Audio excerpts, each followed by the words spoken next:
নমস্কার বন্ধুরা, আমি মাম্পি চলে এলাম ছোট্ট একটি মিনি ব্লগ নিয়ে। তো এখানে আমি ময়দাগুলো মাখছিলাম। তো ময়দাগুলো মাখার পর একটু বেলে নেব।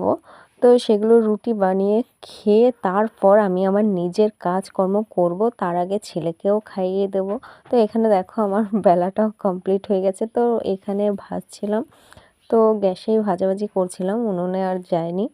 তো যাই হোক, এখানে আমার রুটিগুলো কমপ্লিট হয়ে গেছে। তারপর দেখো ছেলেকে খাইয়ে দিচ্ছি। তো এখানে ছিল গুড় আর রুটি। তো ছেলে গুড় খেতেই ভালোবাসে, তো ওকে এটাই দিলাম।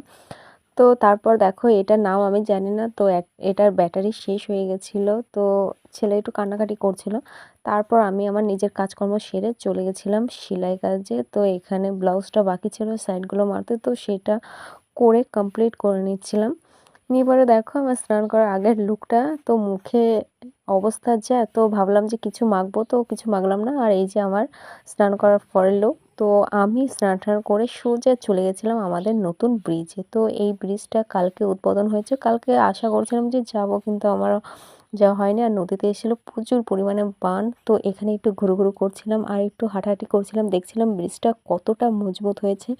তো এখানে সেরকম ভারী জিনিসপত্র যাচ্ছিল না, মানে ভারী যানবাহন চলাচল করছিল না, আস্তে আস্তে চলবে আর কি, যেহেতু দুদিন হলো চলাচল করছে। আর ওই সাইডে আমাদের বাড়ি। তো যাই হোক, আজকের মতন এখানটা, পরে দেখাবে, টাটা।